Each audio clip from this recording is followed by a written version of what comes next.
आइए जानते हैं आज के कुछ प्रमुख अंतर्राष्ट्रीय खबरों को। पहले एक नजर आज की हेडलाइंस पर। सीएम की रेस में शामिल डीके शिव कुमार बोले, जब कांग्रेस के विधायक छोड़कर गए तब भी दिल्ली पहुंचे सिद्धारमैया। सचिन पायलट की यात्रा खत्म, सीएम गहलोत को दिया 15 दिनों का अल्टीमेटम। यदि मैं रोना शुरू कर दूं तो मुझे माफ करें, सुप्रीम कोर्ट के जज एमआर शाह हुए भावुक। धीरेन्द्र शास्त्री के दिव्य दरबार में छात्र ने पूछा, इंटर में फेल हो गया हूं। बाबा ने कहा, अब क्या चाहते हो। मानहानि मामले में बुरे फंसे मल्लिकार्जुन खड़गे, बजरंग दल की पीएफआई से की थी तुलना, पंजाब कोर्ट ने भेजा समन। कर्नाटक जीत से कितनी प्रभावित होगी गुजरात की राजनीति, क्यों फेल हुआ गुजरात का हिट स्लोगन। क्या द केरल स्टोरी पर लगेगा बैन, सुप्रीम कोर्ट आज मामले पर करेगा सुनवाई। केरल हाई कोर्ट ने रोक से किया था इनकार। तुर्की में पाक समर्थक अर्दोगन को नहीं मिली सत्ता, राष्ट्रपति चुनाव में कमाल गांधी से मिली कड़ी टक्कर। विकी कौशल सारा अली खान ने पार की रोमांस की हदें, रिलीज हुआ दमदार ट्रेलर। और धोनी की सीएसके प्लेऑफ से होगी बाहर, मुंबई, बेंगलुरु और पंजाब का ऐसा चक्रव्यूह।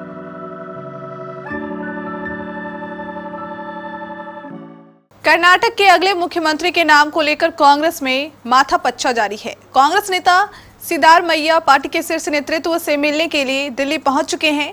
इसी बीच सीएम के रेस में शामिल डीके शिव कुमार ने सोमवार को प्रेस कॉन्फ्रेंस कर सिद्धारमैया के बहुमत के दावे पर कहा कि मैं कोई संख्या का दावा नहीं करूंगा, जो कांग्रेस की संख्या है वो मेरी संख्या है। डीके ने यह भी कहा कि सभी विधायकों ने पार्टी आलाकमान पर फैसला छोड़ा है। जब कांग्रेस के विधायक छोड़कर गए तब भी मैंने उम्मीद नहीं छोड़ी, लड़कर कांग्रेस को इस मुकाम तक पहुंचाया। राजस्थान कांग्रेस के वरिष्ठ नेता और राज्य के पूर्व डिप्टी सीएम सचिन पायलट ने अपनी जन संघर्ष यात्रा पूरी कर ली है।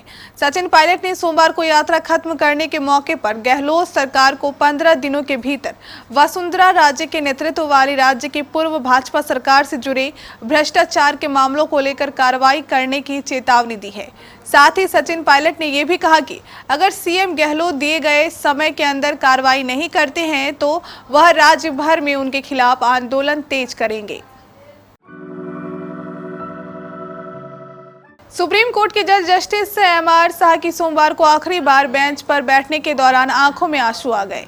उन्होंने अपने विदाई भाषण के दौरान राज कपूर की फिल्म मेरा नाम जोकर के गाने का जिक्र किया। भारत के मुख्य न्यायाधीश डीवाई चंद्रचूड़, न्यायमूर्ति शाह और न्यायमूर्ति पीएस नरसिम्हा ने कहा, जस्टिस शाह के साथ बेंच पर बैठना खुशी की बात थी। हमने कई आपराधिक मामले जस्टिस पर नए कानून को संभाला और वह हमेशा चुनौती के लिए तैयार रहते थे। जिले के नौबतपुर के तरेत पाली में बागेश्वर धाम के पंडित धीरेन्द्र कृष्ण शास्त्री पहुंचे हुए हैं। 13 मई से हनुमंत कथा आयोजित है। वहीं सोमवार को उन्होंने दिव्य दरबार लगाया। इस दौरान उन्होंने टेंट से कई लोगों को बुलाया, किसी के नाम से तो किसी के वेशभूषा से। उन्होंने मंच पर बुलाया और लोगों से परेशानी पूछा। इससे पहले पर्चा में वो समस्या लिख लेते थे, लोगों को पर्चा में लिखी समस्या को पढ़ाते और फिर उसकी समाधान बताया। इस दौरान सफेद टी शर्ट वाले बालक को उन्होंने बुलाया, पूछा कि कहां से आए हो, तो उसने कहा कि मधेपुरा से आया हूं। कांग्रेस पार्टी के प्रमुख मल्लिकार्जुन खड़गे को मानहानि मामले में पंजाब की संगरूर कोर्ट ने समन भेजा है। कर्नाटक चुनाव के दौरान आपत्तिजनक टिप्पणी करने का खड़गे पर आरोप है। संघ से संबंध विश्व हिंदू परिषद की युवा शाखा बजरंग दल को प्रतिबंधित इस्लामिक संगठन पॉपुलर फ्रंट ऑफ इंडिया की तुलना करने के मामले में तलब किया है।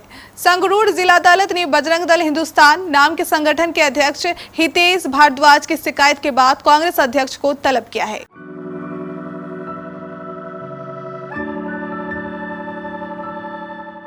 एक बड़ी जीत आत्मविश्वास से भर देती है। कर्नाटक की जीत के बाद इसकी एक झलक गुजरात कांग्रेस नेताओं में देखने को मिल रही है। कर्नाटक के चुनाव में राज्य कांग्रेस के ज्यादा नेताओं की ड्यूटी नहीं लगी थी।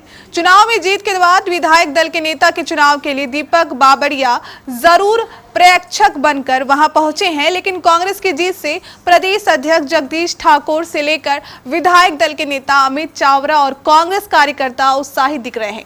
उन्हें लग रहा है कि इस जीत से पार्टी को ताकत मिली है, इसका लाभ गुजरात में मिलेगा। केरल में लड़कियों के धर्मांतरण और उनका आईएसआईएस जैसे आतंकी संगठनों से जुड़ने पर आधारित द केरल स्टोरी पर रोक लगाने की याचिका पर आज सुप्रीम कोर्ट में सुनवाई हुई।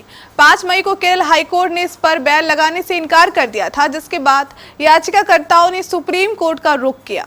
केरल हाईकोर्ट ने फिल्म पर बैन लगाने से इनकार करते हुए कहा था कि इसकी कहानी असल घटनाओं से प्रेरित है। जस्टिस एन नागरेश और जस्टिस सोफी थॉमस ने इस टिप्पणी पर कहते हुए कहा कि सर्टिफिकेशन बोर्ड ने फिल्म को देखने के बाद ही इसे रिलीज किया था। पश्चिम एशियाई देश तुर्की में राष्ट्रपति पद के चुनाव में मौजूदा राष्ट्रपति रेसेप तैयप अर्दोगन को जीत नहीं मिली। वहीं उनके मुकाबले में 6 विपक्षी दलों की ओर से घोषित उम्मीदवार कमाल कलिकदारओगलू को भी बहुमत नहीं मिला। बहुमत न मिलने पर अब तुर्की में दोबारा राष्ट्रपति पद के चुनाव की संभावना है। तुर्की की अनादेलू एजेंसी के मुताबिक अब देश में 28 मई को फिर से चुनाव होंगे। दोबारा चुनाव कराने की वजह यह है कि वोटों की काउंटिंग में कोई भी उम्मीदवार 50% से अधिक वोट हासिल नहीं कर पाया। हिंदी फिल्म इंडस्ट्री के मशहूर एक्ट्रेस विकी कौशल और सारा अली खान इन दिनों फिल्म जरा हटके जरा बचके फिल्म को लेकर सुर्खियों में है।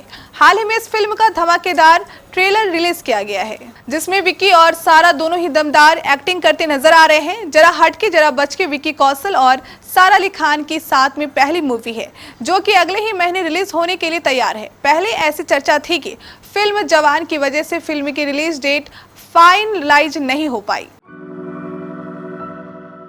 आईपीएल 2023 में 61 मैच हो चुके हैं और रोचक बात यह है कि ऑफिशियली कोई भी टीम प्लेऑफ के लिए क्वालिफाई नहीं कर सकी है। पॉइंट टेबल में गुजरात टाइटंस 16 पॉइंट के साथ पहले नंबर पर है, जबकि एमएस धोनी की चेन्नई सुपर किंग्स 15 पॉइंट के साथ दूसरे नंबर पर है।